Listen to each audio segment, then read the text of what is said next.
Hello, my name is Marina Collier, and this is my poster presentation on my essay, Villainizing the Victim.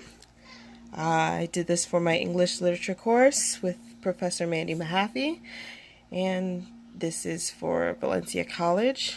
I'm going to take you through my poster. I'm not going to read every single thing on here, but just, go over the main points there about what this paper is, what's the focus, and so on. So I'm going to start here. Okay, my introduction here is just going over the key points of what I'm talking about on this essay.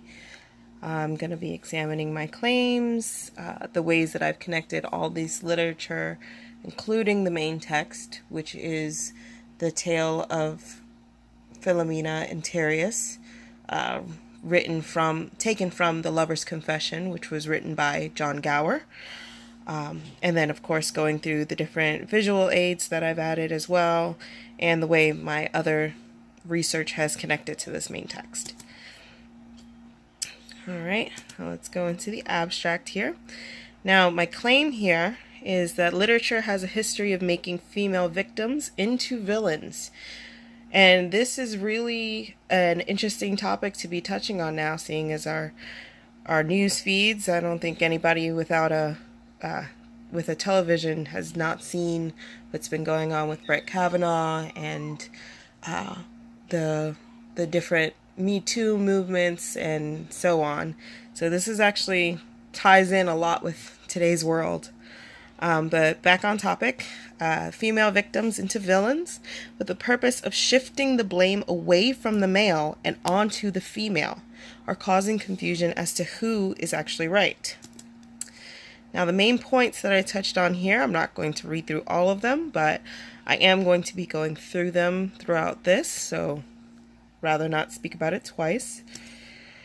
And then, of course, my conclusion was that, yes, there actually is a strong correlation between how the church views victims and literature presents women victims and how society views victims as a whole, today and back then.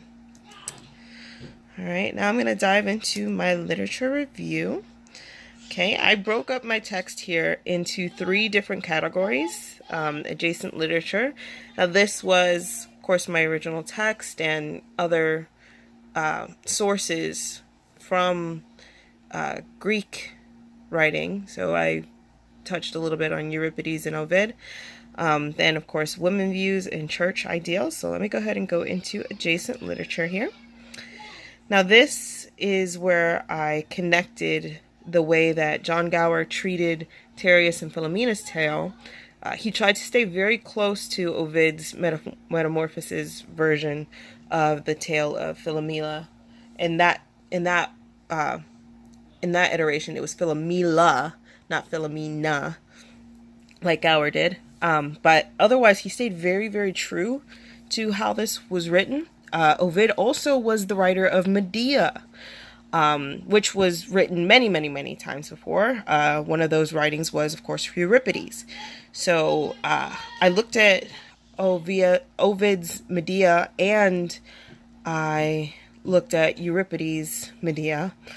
And then, of course, I looked at Ovid's, a little bit of Ovid's version of Philomela and Tereus, and it's just strikingly consistent the way that these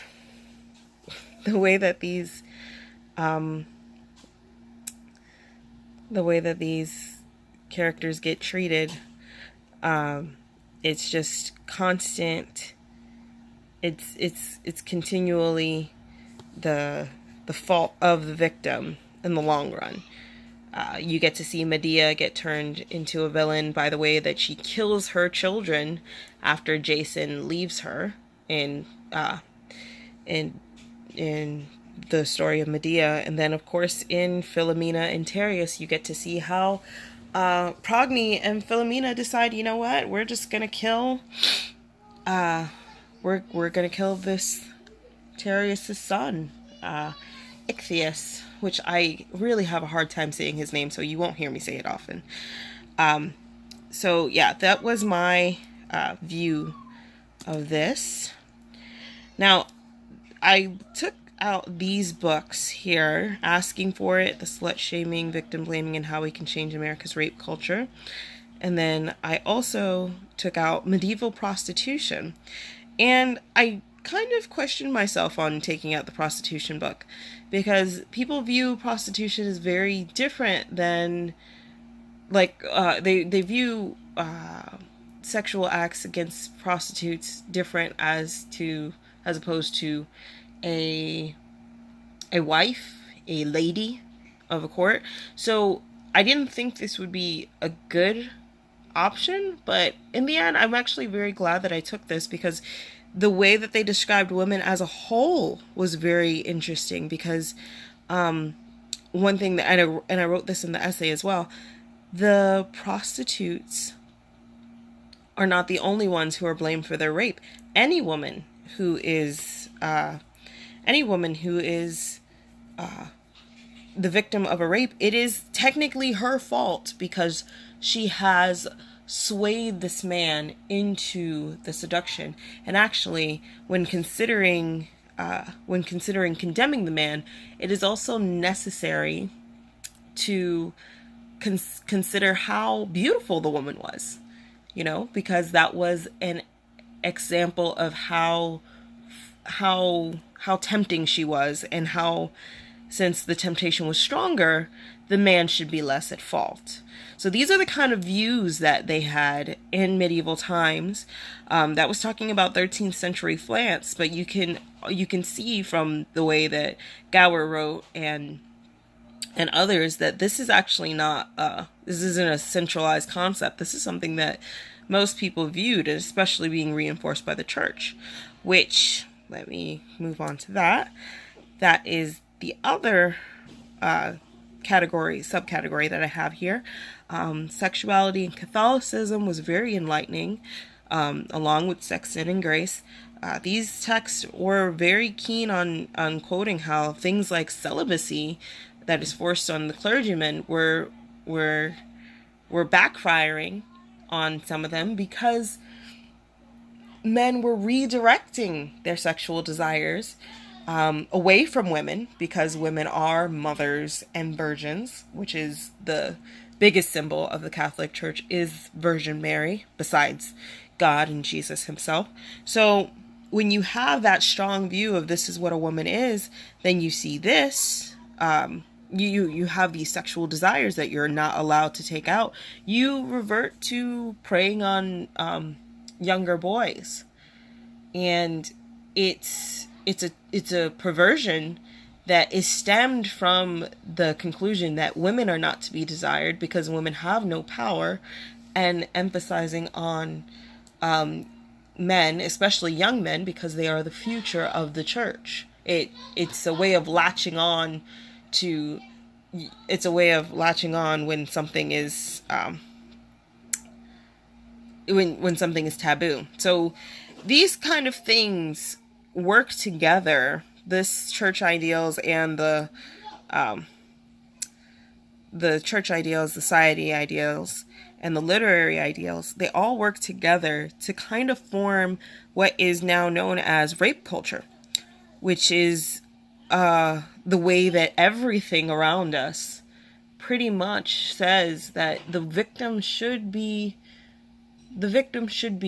held accountable for the actions that have happened towards her, and sometimes him, which cannot be denied at all. Men are victims of rape, but women just tend to be victims more, so that's where we're focusing on the female side now.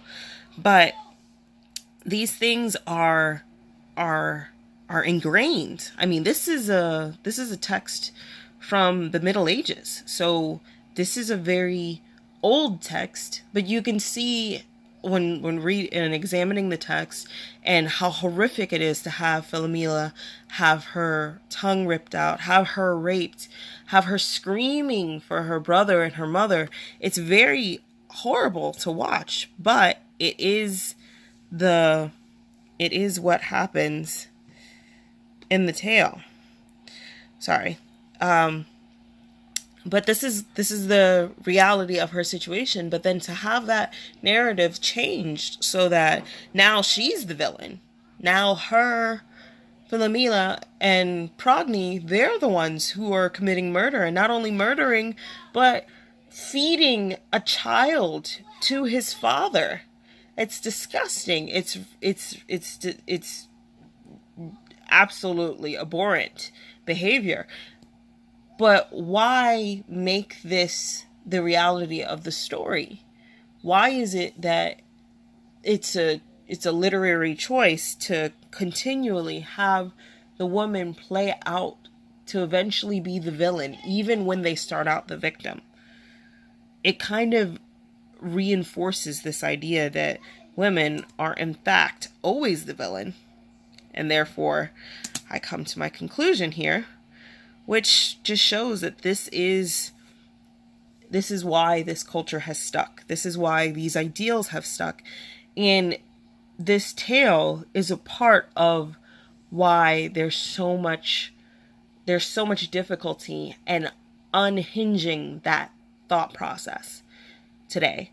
You see so many people, when it comes to arguments, like I mentioned earlier, about Brett Kavanaugh and whether or not it's viable to try and pursue investigations about this man, or when you see that Bill Cosby has just been convicted of all his sexual assault allegations, you see a pattern here of, when you're looking at, like, if let's say we look at a comment stream on Facebook, when you see a pattern of, well, that was so long ago, or that why are they bringing it up now? What's the difference now? You can't blame him for something he did a long time ago. And the thing is, those things aren't real. Those aren't real defenses for the fact that someone had violated another person. But it's the way our society functions. And so when you look at texts like these, you kind of want to say, you can see the source. You have the literary source, which everybody is guided by storytelling. I mean, you can see all these young kids now looking at Black Panther saying Wakanda forever. Those things affect the psyche. When everybody loves a good story, and so when you latch on to a crazy story like this one, and you see that this woman was violated but then turned into something worse, what is that going to tell people? And the fact that the story is still being told now, what is it saying? Seeing as it's lasted for generations. I mean, that story is, I want to say roughly 800 years old, roughly, from the time Gower wrote it. Before then, I actually don't even know the age. So you can kind of see where I'm going with this. It's just a really sad situation, but it is something that can be addressed. And I actually really plan on going forward into this and doing more research about the way that literature affects the way we perceive the world. And now, for my last magic trick, I'm going to be going through my little visual aids here. In this main bubble right here, you see a picture of Philomela, Tereus, and Progny. You can tell the person to the right is actually Progny because Tereus is depicted as he was in the original Ovid story as a king, and therefore she is his queen. So we have him being turned into a hawk here, and there is Philomela on the side coming into a nightingale, and of course Progny was being turned into a swallow. Let's go to the side here. I don't know if you noticed, but this is the background, and this is a nightingale, which is what Philomela was turned into. I thought it was actually kind of interesting, the fact that this nightingale picture that I found had its mouth open, and seeing as Philomela's tongue was cut out, it kind of felt a little oxymoronic to choose. And I really liked this picture. It was really pretty, and I kind of felt like it made a little play on how awful of a story is being told, and here's such a beautiful picture.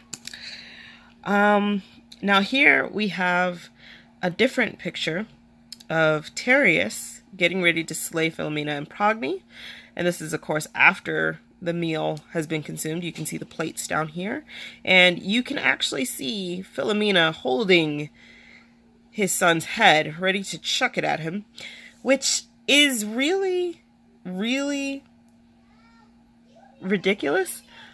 As a story, it's kind of like, let's really drive in the idea that this woman is awful, and kind of really reinforces what I was saying earlier about villainizing her. But what I want to point out about this is that I was also, upon doing this poster, trying to find a picture depicting the rape from Tereus, of Philomena by Tereus. I was trying to find a picture depicting the rape. I'll find a picture that showed the tapestry. That was, of course, a huge part of the story. It was the way that Philomena explained to Progny what was happening. But neither of those things were easy to find. I searched through different websites and nothing was popping up, and it kind of, to me, while I was going through this, it just kind of kept hitting the nail on the head of, this story was really meant to talk about how awful these two women were, as opposed to how awful this man was. You know, it's in when it comes to artwork depicting this story, it's very easy to find pictures of Philomena and Progny. It's very easy to find pictures of this scene depicting him finding out the truth. It's very easy to find other scenes, but to find a scene where she was being raped, it was not necessarily the easiest. And this little fight back here, I actually do not know what's going on there. So if anybody has any ideas about that, please let me know, because that was just a weird part of that. So I think I am actually done here with my poster. I apologize for the times that my screen blacked out and you saw my little screensaver there. But I hope that you understand better the point that I was trying to bring home with my Villainizing the Victim paper. And thank you for watching. I hope this wasn't too long.